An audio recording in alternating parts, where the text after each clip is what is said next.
Hello, this is Gary Reinhardt with Heart to Heart with Gary Reinhardt. I am here with Hamilton County Sheriff Karl Abrams, and we're going to speak about gun control and gun violence and the opinions on it.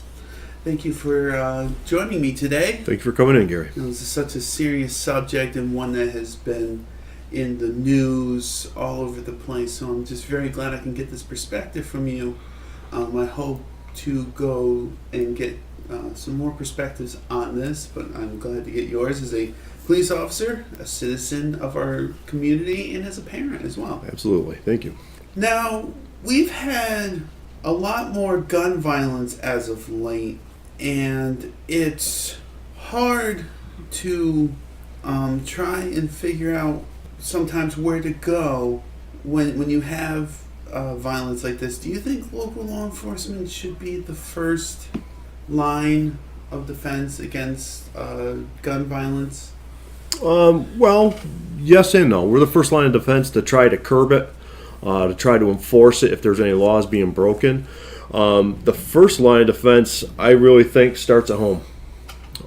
Anything with guns, gun safety, there's training. These young kids now, there's legislations where they want to make it so you can be 12 years old and be a hunter, and be able to possess a gun with an adult to go do some hunting. Those are instilled by your family values and what you perceive as right and wrong. We are always there. Right now there's a nomenclature about how all these schools want to be gun free, but if there's a problem, who do they call? They call the people with the guns. But they call the police, to come in and protect them and to do it.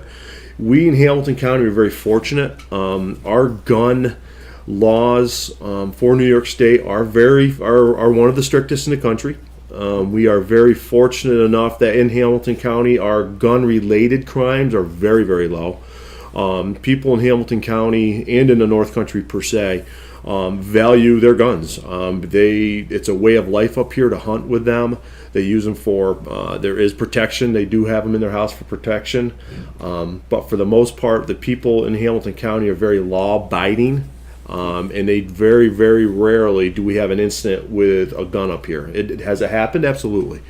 But I think as a community at whole, I think it's everybody's part to take a proactive step to help, to negate some of these problems that are coming down. See something, say something. That's been a big quote that's been going on these last couple of years. We can only do so much. We hear what we hear. We look into certain matters, but I do feel that it starts at home. A lot of it starts at home, and it trickles, unfortunately, up to us. I shouldn't say trickle that way, but it does. Usually, when we get involved, there's a lot of signs that have been missed, and something probably has already happened.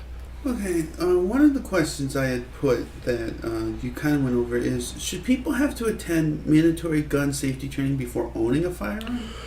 I have mixed reviews on this. I think we have now implemented it in Hamilton County. When you get your pistol permit, we are one of the few counties that have an unrestricted permit, concealed carry permit, which doesn't mean you can take it anywhere you want to go. You can't take it into a school, a federal institution like a bank. You can't take it into an establishment that serves alcohol. There's a lot of restrictions that, even though we're unrestricted, there's a lot of places where you can and can't go with a firearm. But I feel with a firearm, like I said, I have an officer in my agency that does once a month, holds a safety class. He alternates it from the north end to the south end of the county. It's been very well received.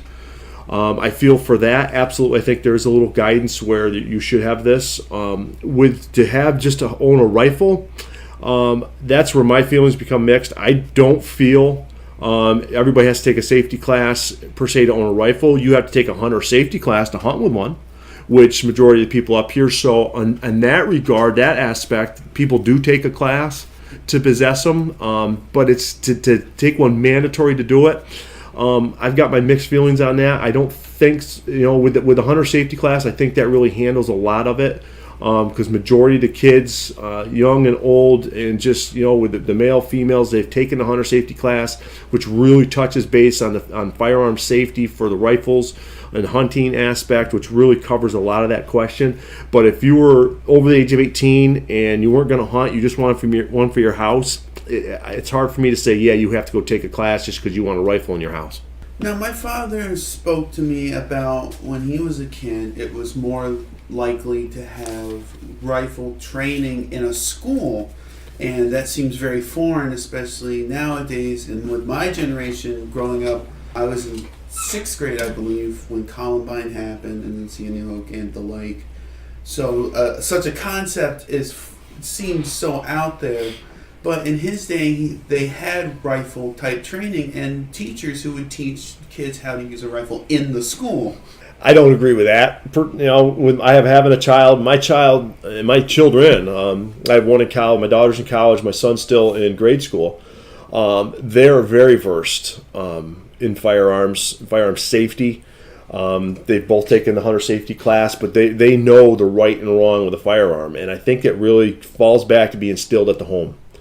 The values at home, instilling right and wrong, and what it's a moral dilemma is what you're doing. Is if you send somebody with no safety, no vagrant disregard to life or property, and you still at your children, you're gonna have problems down the road. So we're fortunate enough, and I know what you're talking about because I remember back in the day hearing people say that there used to be some things with firearms in the schools, and many years ago. When I was in the 80s, we used to always have our firearm. We'd hunt before school. We had our guns in our cars. We'd put them in the back seat, unloaded them, and we were on school grounds with them. We always hunted before and after school. Now you can't have a firearm on the school grounds, which I agree with. I agree with that wholeheartedly. But back in the day, we always had them in our cars. I mean, it's society has changed as a whole. And unfortunately, the world has changed, and we have to keep up with it. We have to be one step ahead, do the best we can to be one step ahead, and to try to keep our schools, and not so much our schools, everybody. We need to make sure everybody is safe. There's incidents in malls. There's incidents no matter a lot of other places than just schools. So we really need to take a proactive step. And if you see something, say something. Let somebody know. Schools right now is the hot topic because unfortunately there are some incidents that are going on.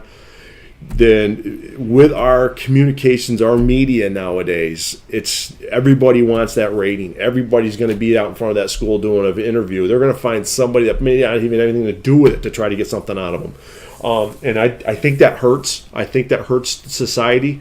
Because everybody's trying to get that rating, these media, these outlets, these news stations, radio stations, and I really feel that let the police do their job, and with us working hand in hand with the school and the school counselors and with our community services, and let everybody get together and do it. Is the system, I wouldn't say broken, no, but there is some things that need to be changed, amended, and I think it's working on it ever since this last incident. I've been talking with the schools. We're having more meetings. We're doing more drills. So they're taking a proactive step along with us in the New York State Police, where we stop in and see random times. We stop in and visit the school and sign in and see if there's any problems. Excellent. So, if there were an active shooter situation, whether it be a concert or an event or even at a school, what would be the protocol for the Hamilton County Sheriff's Office? Back in the day, actually even up to 4 or 5 years ago, you got on scene, you staged, you waited for more manpower, and you engaged. That philosophy has changed nowadays. God forbid if there is an active shooter one place or another. I'm not going to label a school or a store or a venue, anything like that. No matter where this happens, you're first on scene, you go. You basically put on your protective gear and you go in and engage the bad person. And that's what the society's brought us to, where we can't wait for backup because we don't want that loss of life or injury. So we go and we put our life on the line and we charge in there. We've got all our protective gear. We all have it in our cars in the Sheriff's Department. I've outfitted Inlet PD with them. We've got a very thick ballistic vest, our helmets. There's tactical gear that we wear. We always have them in our car, and we always have our patrol rifles with us too, that give us hopefully the upper hand. Now, we live in one of the largest counties. It's the largest county in New York, and probably one of the largest in third largest county. Yeah, we're third largest county in New York State. Yeah, New York State. What is the largest obstacle when it becomes patrolling such a large area as ours? Distance.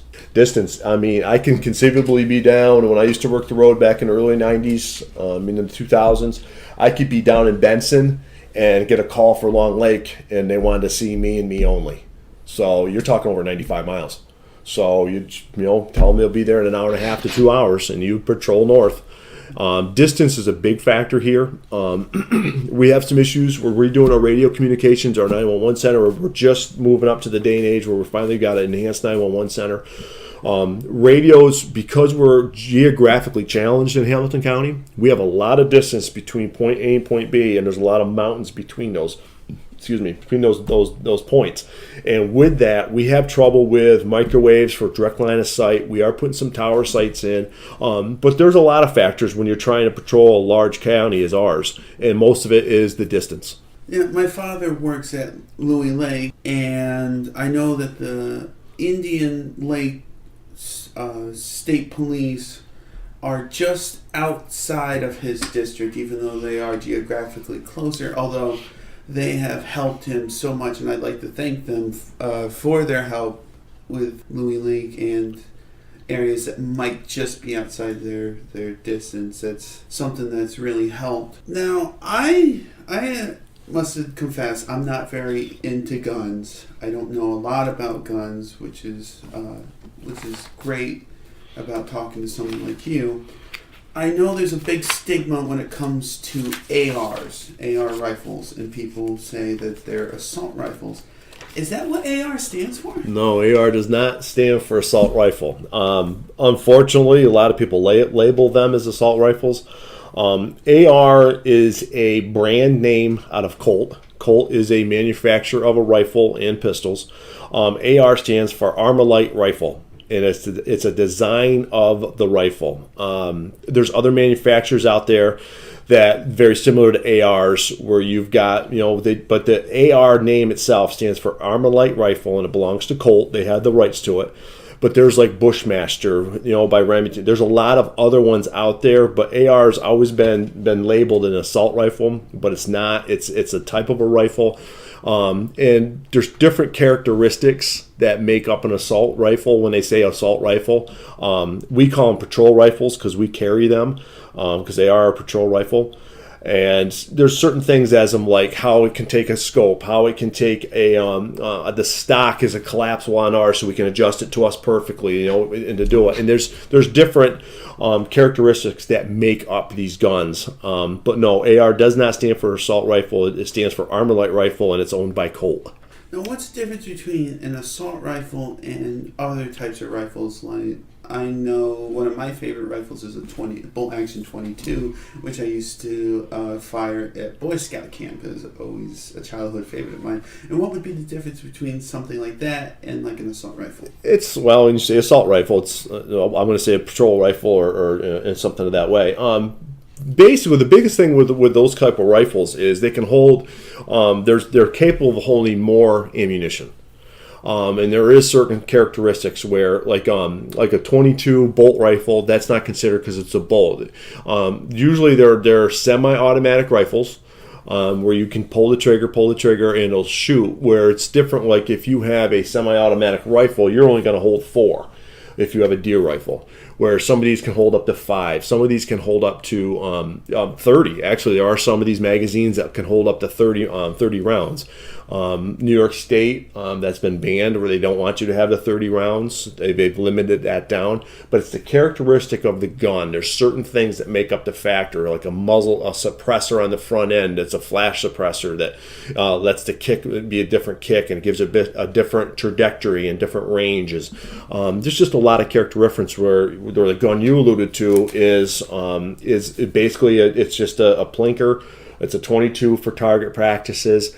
You can hunt squirrels with it, small game.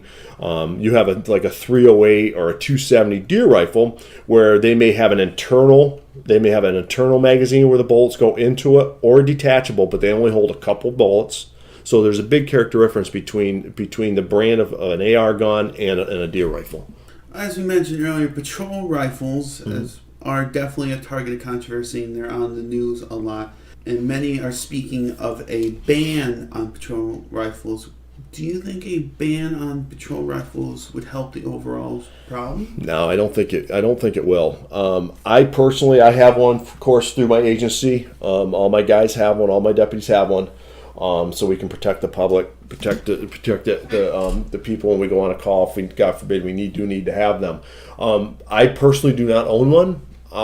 I choose not to own one just because of the fact they are a little pricey. They're a little pricey to go out and target shoot with all the time. I have deer rifles, but I don't have the AR type rifle per se, just because it's under my own choosing. If you were to have one, by choice, I don't have a problem with that. It falls back again on your moral upbringing. If what you're going to do with that gun, you can do just as much damage with a deer rifle as you can with this. Are there more bullets that are alluded to you that are at your disposal to get in? Yeah, but there's also people that are very quick to reload and use a deer rifle in a bad situation too. So I don't think banning one particular type gun is the answer. I really don't. It's a personal preference if people use it. I know someone that's got one that's been that he hunts with it. He personally hunts with the gun. It's a 308. I personally would never do it. It's heavy. I don't like it. They got a pretty good kick to them. I don't think you should ban one particular type gun just because it's got a bad stigma and because it's just this day and age it's got a bad label to it. I know another thing that has come up to help curb the gun violence is to raise the age. At least in Florida, I'm not exactly sure what it is in New York, but in Florida it's 18 and people would like to raise it to 21. But some people have been really against that and some are with it. What would your opinion be on that? Right now in New York State, if you wanted to buy a deer rifle, you could go into the store and purchase one under the age of 21. You can buy, I believe, at 18. And it's one of those things where a lot of this to me, and again, I'm going to sound like a broken record here. It falls back on the moral compass of your family. It falls back on your own personal upbringing, your own personal aptitude to the society, laws. I don't have a problem if someone owns one at 18, if they're using it for deer, if they're using it for legal purposes. Is raising the age going to limit that? It may not. I don't have the good answer on that because if there's a will, there's a way. If you want to go deer hunting, you're probably going to get one handed down to you anyways from a family member. And if you're going to use it for illegal activities, they probably won't be buying one in a store. They're going to be buying it on a street corner. They've changed the laws in New York State for the NICS checks and background checks to purchase. If I were to sell you a gun, you would have to get a background check to make sure you can have that gun. You would have to go to an FFL dealer, Federal Firearms Licensed Dealer, and pay the amount of money, and it shows that it's clear, and they have a record of what's going on. They've enacted that under the SAFE Act. It's been going very well. The dealers in Hamilton County usually give me transactions when sales have taken place, private sales. That's actually happened. That's done fairly well.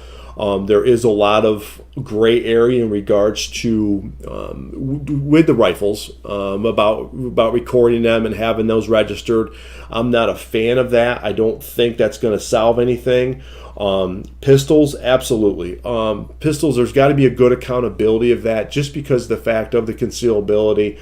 You want to know who's got one. But these laws, the SAFE Act, New York State SAFE Act, and everything's coming down. The only one that's really hurting is the legal gun owner. And you've probably heard that 100 times, if not 1,000 times. I know I've heard it, and I know I'll say it. They're putting the restrictions on me. I have my own personal Hamilton County pistol permit.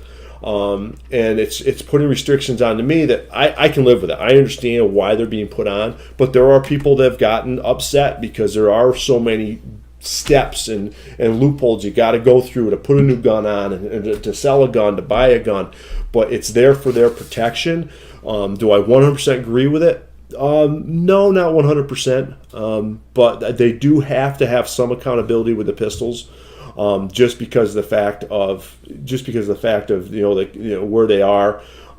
Now they've made the SAFE Act, and you had to, by the end of January, you had to re-register if you had your permit prior to 2013. They have this information already, the New York State database.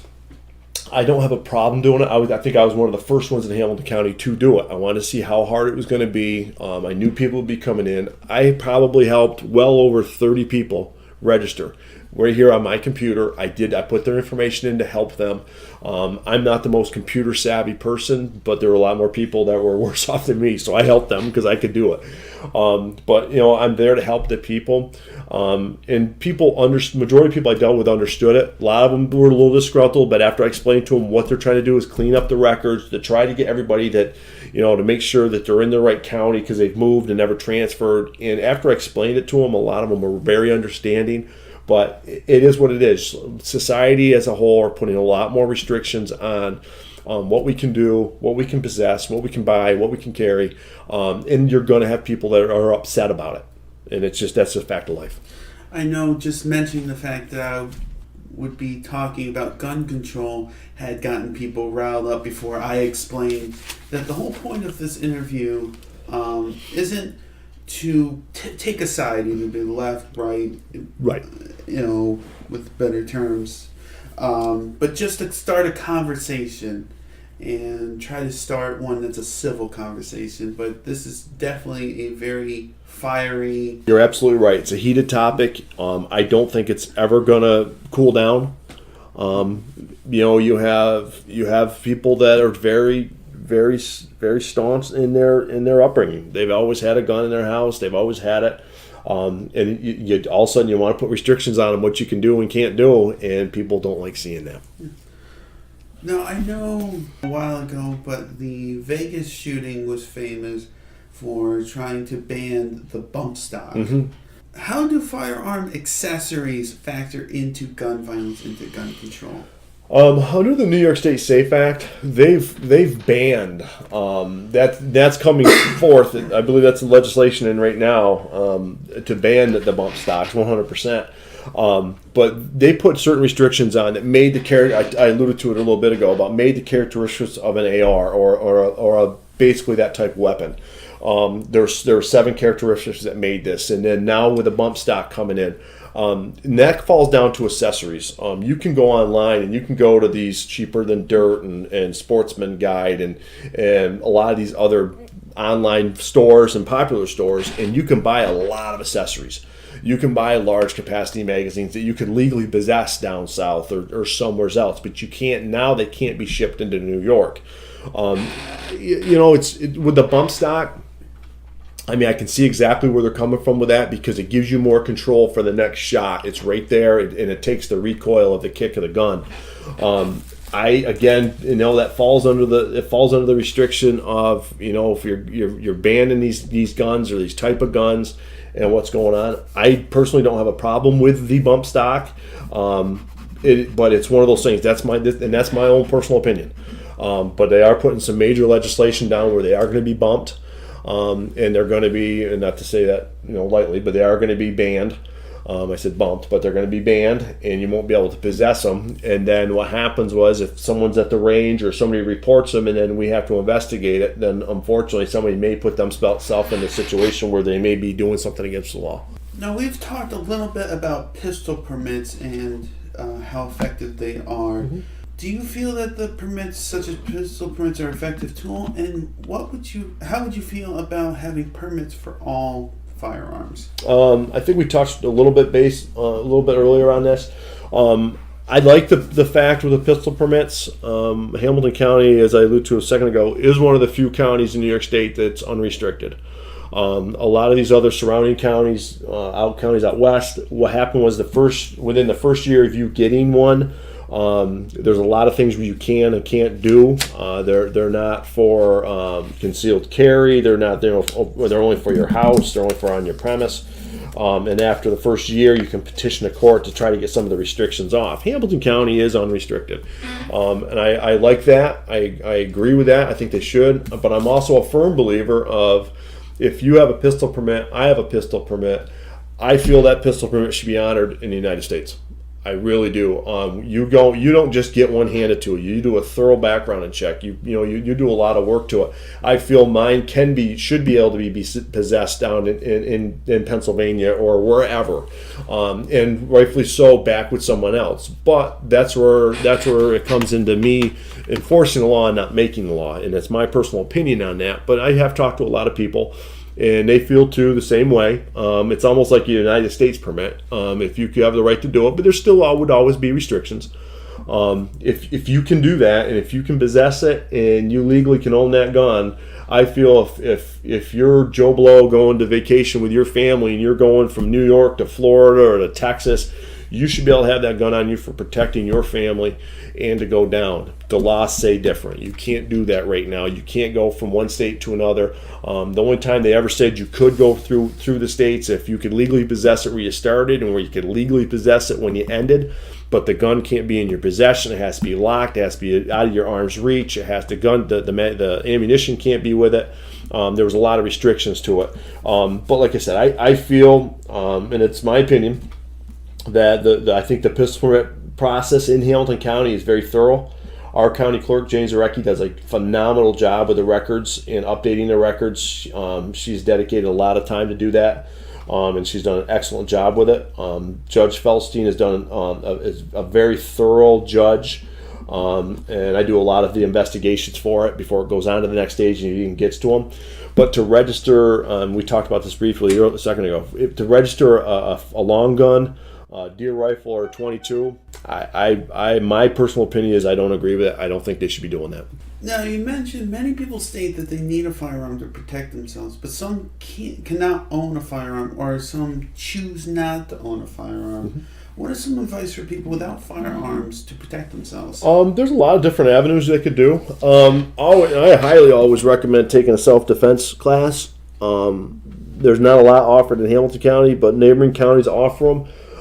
Just to protect yourself. Self-defense classes are heaven sent. They really give you the hands-on of how to protect yourself, to eliminate, to neutralize a bad person if there's somebody's coming after you. They can take measures at home, get home security systems. There's a lot of them now that tie right into your smartphone, so you could only have to be at your house and you can see who's at your door. You can see what's going on. Get the alarm systems for your house. There's numerous houses up here that have the alarm systems, and I think there's a lot of ways where people can protect themselves without a firearm. I personally don't carry my gun. I mean, it's one of those things where I don't use it for protection when I'm off duty. I just don't do it. I protect myself because I have self-defense training. I have stuff. I'm fortunate enough to have that training, because of my job. But I carry a gun all the time when I'm working, and I like to be able to just relax and not have to carry one when I'm off duty. Sometimes I do, sometimes I don't. All depends on what the situation is. But if you're in those situations where you don't want to own one, or you can't own one, there's a lot of steps you can take. And like I touched base with the home security, self-defense classes. There is things you can do to take a good step and to protect yourself. I kind of fall into the category of someone who cannot own certain firearms because I have mental health issues documented, mm-hmm. and I've been to a mental health hospital. Mm-hmm. How difficult is it currently for someone with mental health issues to purchase a firearm in New York? Actually, I'd hate to say that there's situations, there's people that sometimes fall through the cracks, but they've really tightened up the laws and the purchasing protocol. Anybody that purchases a firearm, be it from Frank's Gun Shop or anywhere, they do a background check. It's a form they fill out, they call in, and if someone has been institutionalized for 72-hour stay or evaluation or anything, there's a mandatory form that they are supposed to send in, and that would show that there is a history and that purchase would be denied. There are some times where some of the institutes haven't sent in those forms, but then there has been some forms. Since the SAFE Act went into effect and they really tried getting a tighter rein on the purchases and making sure that the people are of sound mind, and aren't currently being treated for any mental illness. We have had probably in Hamilton County, I can think of it, probably just a small number, 4 or 5, where all of a sudden they were flagged into a system where they tried purchasing something and they were in that system because the institute that they went to did their proper paperwork and sent it in, and they showed that there was a history there and they shouldn't be able to possess one. But our numbers in Hamilton County are very low on that, though. How would you handle someone who admits that they have had thoughts of hurting others with guns and other weapons as a police officer? Like they've come in and they've said, listen, I'm having these thoughts of harming people. I don't want to, but I have these thoughts and I need help. Hamilton County's got a great, for the county of our population that's very small, and being the 3rd largest in size, we've got a community services, and our director of community services out of Indian Lake, we've got a great working relationship with them. If someone were to come into my office and express that stuff to me, I would instantly pick up the phone, call the director of community services, let them know what's going on, because that's a cry for help when they're coming in. I would, in turn, with them, we would probably set up a transport to take them to a facility to look at, so they could talk with somebody. In turn, I would then go to the courts and try to get a court order, and then basically what I would do is have them surrender their guns until that they are mentally fit. I give them a receipt for them. It's their gun. If it's a long rifle, whatever it may be, and then until they're fit, and then to get it back, they'd have to petition the court, and they'd have to get documentation from the mental health evaluations that they're the back end to be a sound mind. But no, there's absolutely proactive steps you would take. If somebody came in with a cry for help, it's exactly what you alluded to. I would definitely not blow that off. I would hands-on. I would help them, get them the help they would need. And by talking to them, by knowing that they came to me, tells me that they would want the help. I would be able to probably voluntarily get them to turn their guns to me. I would give them a receipt. That's still their property, and I would secure it in one of my 2 vaults. Now, I've talked to a few people about this. Like I had mentioned, I myself have mental health issues. They have felt that if they went into the police office, the same scenario, come in and say, listen, I can't stop thinking about hurting people with firearms. A lot of people said they're afraid that they would be put in jail for conspiracy to harm others or something of that nature. Is that true? It's not so much, no, because what that is, it's when you came in. If someone were to come in under that circumstance that you just touched base with, basically what they would be doing is turning themselves into me, and I would get them their help through by taking them to an institute, to a hospital that can help them, help clear their minds, to see what's going on. And it's almost like a civil arrest, if I should say. There's no criminal charges on that, because what you're doing is you're not putting anything of evidentiary to me. If you're saying that you had these thoughts of grandeur or what you want to do or of harm, I'm going to get you that step and help you and take you down, and so you can get your help you needed. If it escalates and goes past that, and if you're not getting your help, then yeah, there could be something down the road. But the answer is, in short term, and the quick answer is, you're going to go down to a facility like St. Mary's, Glens Falls. You're going to go somewhere where you can talk with a counselor one-on-one that's got the trained professional, the degrees, the education, the knowledge to ask you. I'm not a doctor. I don't claim to be one. I do help a lot of people in these situations. I know certain questions to ask. I know what to do. I know if it's going to escalate to the next level where I've got to expedite them down somewheres. Knock on wood, in my almost 26 years, I'm in over 25 and a half years now, I've always been able to help people the way they needed to be helped, and luckily been able to read them, and we've never had a problem. Yeah, and I hope that this interview can help remove some of the stigmas Absolutely. Associated to that. Are there any ways we can help remove the stigma of mental health and get people the treatment they need? Say I went to a loved one with the same thing. Could they come to you and say, listen, my husband, my son, my brother, he's been telling me things that are concerning me? Most of the time, Gary, that's actually how things happen. It's a concerned family member. It could be a loved one. It could be a significant other, or like a mother, a father, an aunt, an uncle. A lot of times that's how things happen. And then what happens there, we make the initial phone call with that family member here to community services and let them know what's going on. And then we can go out and do an interview and talk to that individual, male or female, and we'll get them the help that they need. But you're absolutely right. Usually it's a third-hand person that comes in. Very rarely does somebody come in and say need help. They do. Don't get me wrong, they do. But usually it's a family member that knows that something's going on, and because they've got a better understanding and a better read of their family member or loved one than we do. Now, other than mental health, what other factors do you believe have contributed to the increase in gun violence? Well, I think it's, a lot of it is youth, gangs, territorial disputes. Like I said, luckily we don't have that, knock on wood, we don't have that in Hamilton County. You can go to Albany, New York City, LA, and you have some major territorial disputes between rival gangs. And it's in these gangs. I mean, they're basically recruiting kids, 11, 12 years old, because of the age factor, and they know that they can be a mule for their drugs and stuff like that, and they won't get as much trouble as somebody else would. So it's geographically a question that, because it doesn't happen here, but I think a lot of it is above and beyond mental. It's a need of fitting in. If you get somebody, a young kid that's 11, 12, 13 years old, and they're possessing a firearm, and they're with the streets, and they're in a gang, that tells me that there's something going on in the home life. That tells me that they needed to be able to be brought in, to be talked to. They need to be, hugged, give them love, the love that they need, because they're getting that from being part of that gang.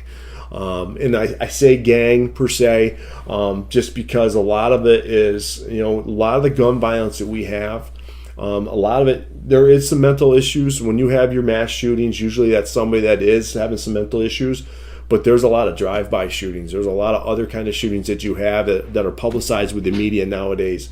That it's usually gang related, territorial related, and it's a group to be brought into a certain group. They'll do that. And it's unfortunate society that we live in today.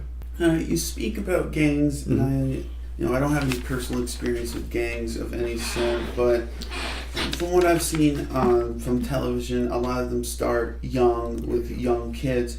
How should parents discuss this issue with their children about gun violence and the like? I mean, I can't even imagine a child 9, 10, even younger, seeing what's going on in these schools and just being afraid of what's going on. Could it happen at my school?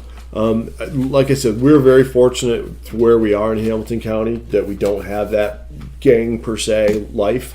But I think, and it's majority of all of our conversations that we just talked about for this last 40 minutes, 45 minutes, goes back to home life. It's the upbringing. It's the moral aspect, standards. It's instilled in day one from your children. My children say please, thank you, and it's something that we've instilled into them. If you've got a 10-year-old, 11-year-old, 12-year-old, let's say it's anybody that's under the age of 16, you've got somebody that's walking the street all hour at night doing illegal activities, be it selling drugs, possession of a firearm. Why isn't that child home doing his homework? It's something where it's a lot of it goes back to the home life, and it's unfortunate, but it is, and I can't say it's easy for me to say that, but I know that my children were raised differently. Where, like I said, they made sure they got their homework done. They went outside and played afterwards. They did certain things, and we tried to hold them up to that standard. And we were very, very fortunate with my children. And as our majority of the parents in Hamilton County, we're very fortunate because we all had that upbringing. But when you get in a big city life, it's a different scenario. I can definitely speak on behalf of my dad, who raised me just that way. I had a hard time. My college professors would always tell me to call them by their first names, and I literally could not do it. I could never call my professors by their first names. It was something I was taught never to do. It is. Yep, you're right. Now, how can we help students feel safe in their schools? What we're doing now, we're taking a proactive step. Like I said, we're talking. The administration, school administrations have set out after this last incident, and all too often you're seeing it in the news. They sent out a letter to the parents to let them know what they're doing as a district. I've got meetings tomorrow with Lake Pleasant Central School, and what we'll do is we do a quick review of their plan, their safety protocol. We step up our time in the school. I like to have my deputies and myself go to the school. We get buzzed in, we sign in that we were there. We talk to the administration, the staff, see if there's any problems. They usually ask us, "Do you want to take a walk?" Absolutely. So we can go see the kids and interact, and they'll see us in the halls. I don't like the guys just going in and start walking the halls. I want them to sign into the office. It lets them know that we're there. We're there for them if there's any issues. It lets them update us if there's any issues. The kids, I think nowadays it's come to the point where the kids need to see that somebody's in the school. And it helps them. It maybe helps them focus too, because now they don't have to worry about somebody else. It helps. They can come to us if there's a problem, or go to their administrator, their teacher, who in turn can come to us, and we can help right off the bat. We can get the ball rolling. If there is something going on, we can hopefully nip it in the bud, per se. But I was in that generation where when I went to school in the 70s and the 80s, there was never a police officer in school unless somebody messed up. And I have a hard time. We're in that the stigma nowadays where we want to be in that school. I want to protect the kids in that school. I want to make sure nothing happens. I want that presence in the school. I had at first, when this first started happening, I had mixed feelings about having a police officer in the school. And me being a police officer for almost 26 years now, and having my kids go through the school systems, I didn't want them to have to be in their school and see somebody walk by and see a police officer walk by, because now they're going to think, Jesus, something's going on. They don't know. But now in this day and age, I think that's comforting to them, for the kids, to see a police officer walk by, because we know most of these kids. We wave to them, we hi to them, how you doing? We know them by first name, and it's one of those things where we're fortunate in this county that we know the families, we know majority of the people, and we're there to help them. So I think it's a good thing. The schools are taking a proactive. I just got off the phone before you came in with the superintendent of Indian Lake School. We have a meeting set up there also.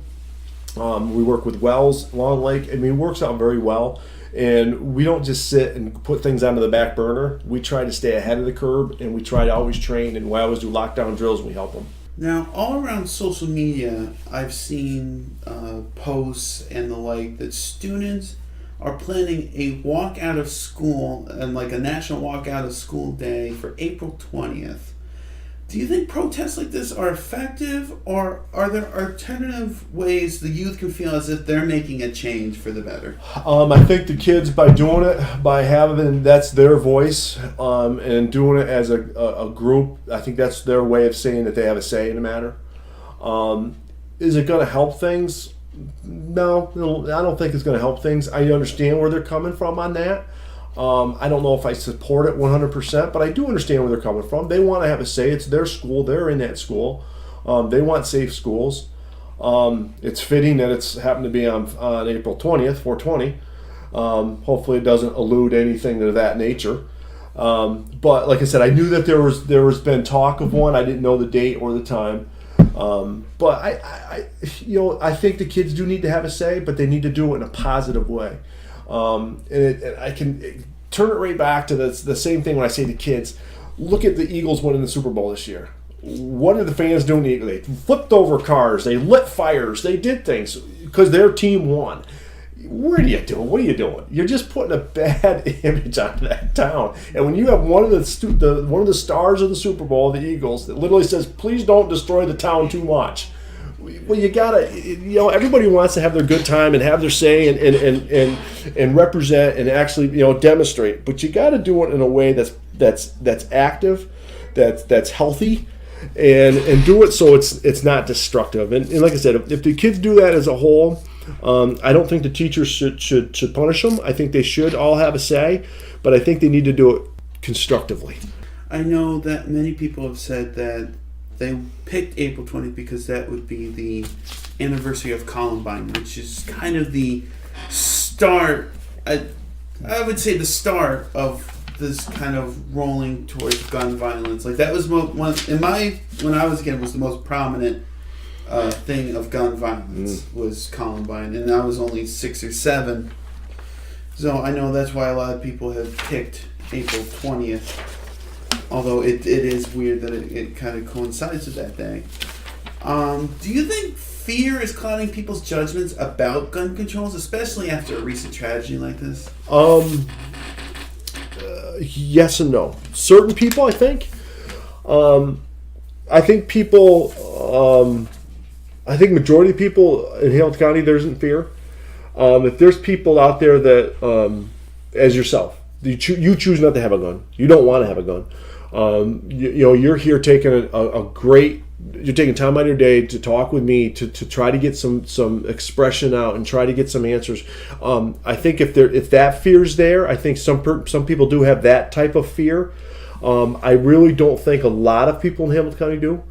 I just don't think they do. Is there concerned parents that something could happen? Absolutely, and it's everybody's concerned, but I don't know if I want to say concern, if mixed concern and fear of being in the same sentence. I think a majority of it is concerned, because we are fortunate up here, and we have a majority of people up here that if they do see something, they do say something, so we can take that proactive step to alleviate it, to help somebody. But I think it's more of concern up here than fear, and I hope we can leave it as concern and not fear, because God forbid if something were to happen. What can various venues do to help curb gun violence, such as concerts and sporting events? I know we have Pirates Weekend coming up, and as you had stated, Hamilton County's we're not really that at risk. Hopefully, knock on wood. Knock on wood, right? Yeah, that we're not at risk. But what can people who set up venues do to help secure them? I think it falls back to a couple things. If you do like a big concert venue, or I'm talking several thousand people or something like this, you need to be able to have it gated out so there's only one way in for access into the venue, and the other exit points need to be guarded so nobody can sneak in. And you have magnetometers now. You can't go to a Buffalo Bills game or to a Steelers game without going through a magnetometer. And they get 40,000 people in the stadium. They get them in there very quickly. So they are being screened. So something like that way has to. But it also would be like, say if you do like a big venue, like the big craft fair, I guess you call it, on that Thursday in the middle of summer down in the village. And there's hundreds of venues back. Everybody, all the vendors are watching out for each other's booths. They're watching the one down across the way, and they're all watching out. But they need to watch out for people too. They need to watch out for suspicious activity and call. So it's a big thing falling back to having people be vigilant, protect themselves, protect their surroundings, and if you see something, say something. A new issue that has come up is President Trump has supported arming teachers with pistols after they go through the training. And I know that I've heard some teachers are support, some teachers against, and some feel that this wasn't the job they signed up for. The job was to teach kids and to be a positive influence, not have to take somebody's life at some point. So what is your opinion on arming teachers? You can't, my personal opinion is you can't be mandatory. You can't make somebody basically carry a firearm if they don't want to. You can't make a teacher, saying all of a sudden the superintendent or the board says you're going to carry in this end of the hall or you're going to carry here. You just can't do that. You're taking. Teachers are there for a reason, to teach, to instill value, to get that moral compass back online with the family members and everybody's on the same page. There are teachers that already have pistol permits. There are some teachers that said yes, they would carry. I think no matter what happens on that end of it, there's so much training between Article 35, use of deadly force, that we're mandatory to take through the police academy and do up-freshers every couple years, and there's so much that they're taking on that I don't think they realize it. With that liability of having that gun, and it's I'm torn to a point because I've got some friends that are pistol permit holders that if they did carry, I'd be very confident of them having a gun in the school. I know I'd be very confident. But then there's some people that they don't even know how to hold a gun properly, and that, so it raises some red flags to me. I'm not a big fan of that.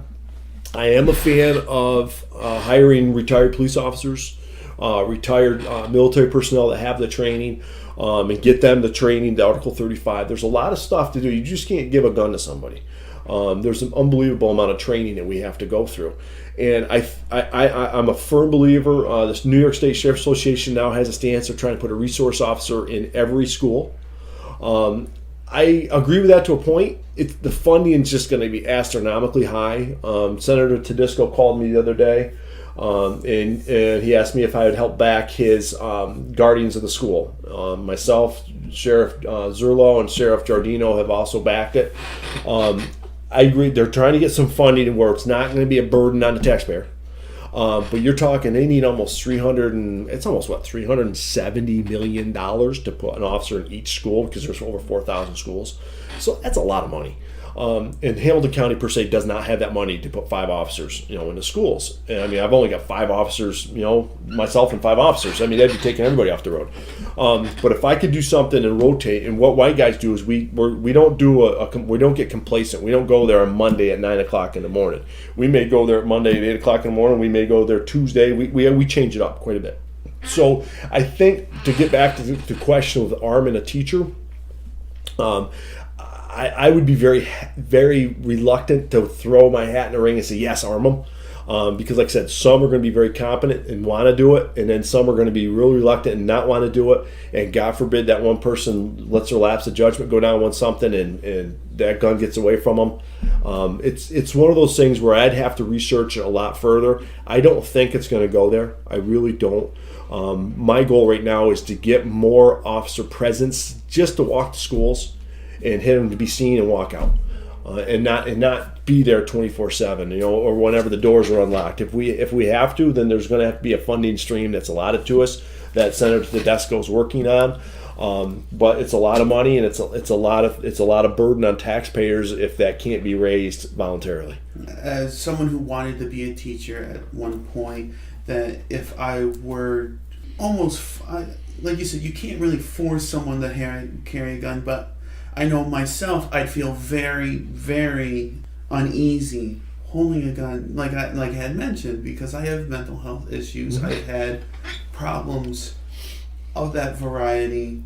I've had suicidal thoughts, and I went to a hospital before Wins. I got the help. But I still make that choice that I don't want to own a gun, because I know that there's always could be that one time where something wrong happens. My thoughts go there again, and before I can do the meditations or what we had worked on, that split-second decision could be my last. So, but I respect your candor on that, because personally you don't want to possess one.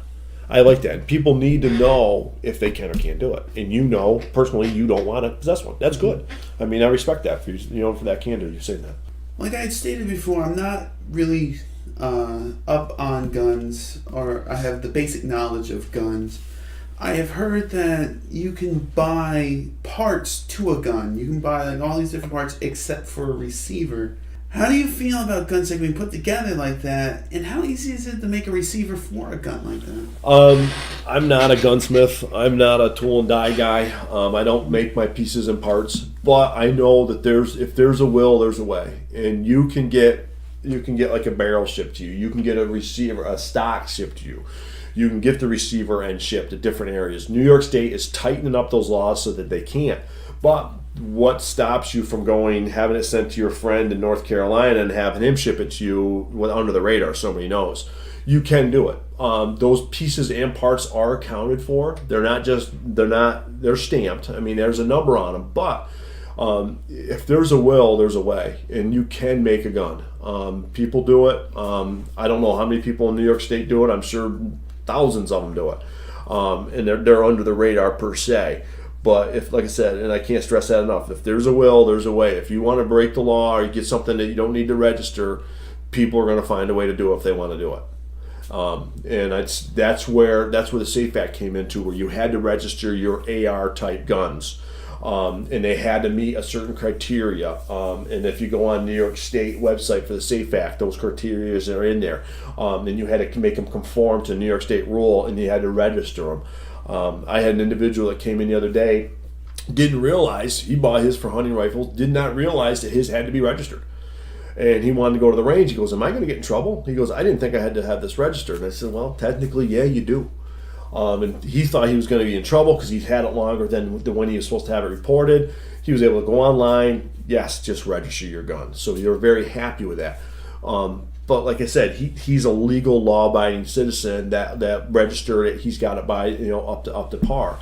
Where you can get some of these guns, pieces and parts shipped to you, where it's going to be under the radar. But if you're caught with that, you're facing felony charges. You're facing prison time. You're facing maximum fines. You're facing public humiliation. The embarrassment. Your name's going to be in the paper. It's a gamble that I don't know how many people in Hamilton County are doing it, but I'm sure people are doing it. Now, with so many different laws at the federal, state, and local level, it can get confusing for even a law-abiding citizen who has a firearm to miss a step of some sort.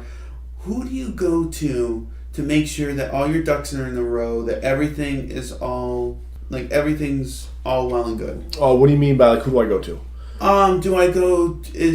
Would I come to the sheriff's office? Do I go? Oh, I think about me. Who would I go to? I didn't know how you got to rephrase the question. Someone who's a law-abiding citizen, they have a gun, and with all these different regulations, might miss something. Right.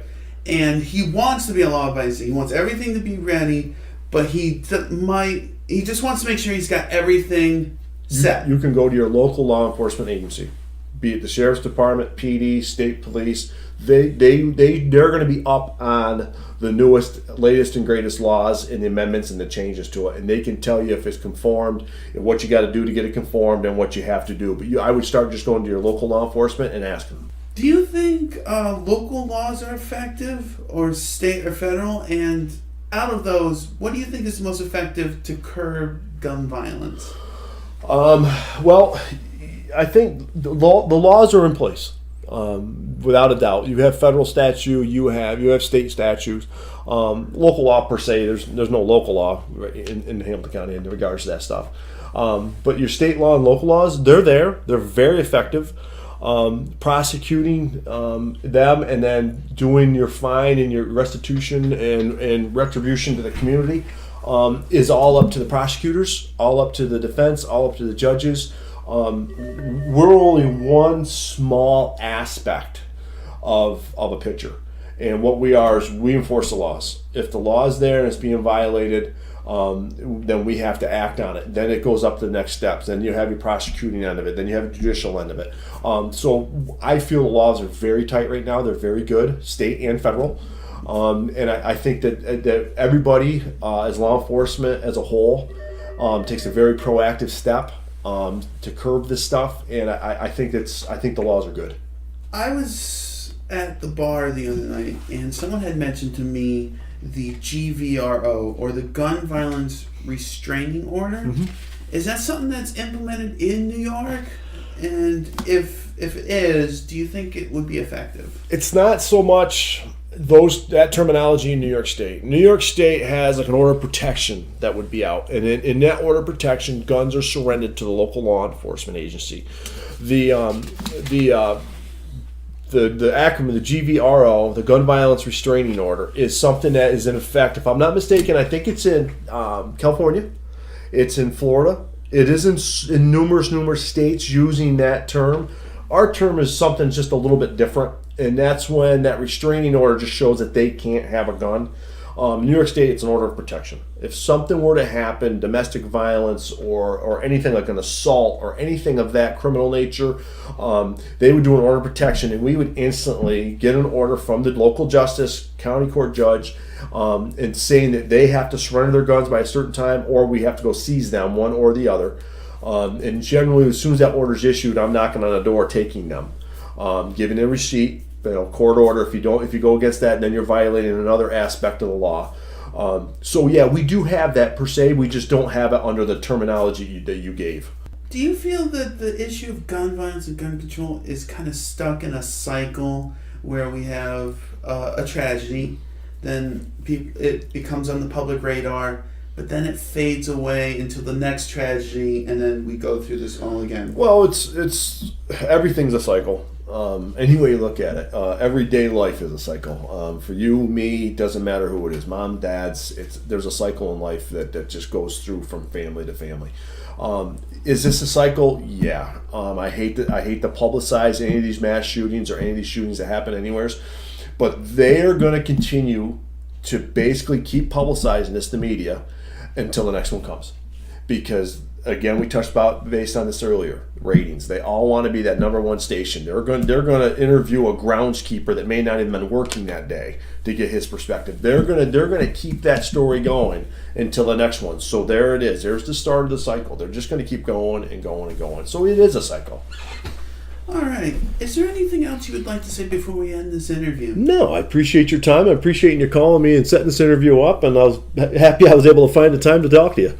Well, I am very happy that I got the opportunity to talk to you and have a sheriff that's so open and willing to help answer questions and try to demystify some of these things. And like I said, this is less about taking a side on gun control or gun violence and just trying to start a civil conversation and trying to figure out what can we do. Right. It's about stopping the violence. All right. But thank you very much. I really Thank appreciate you, Gary. it. My door's always open. All right. Thank you.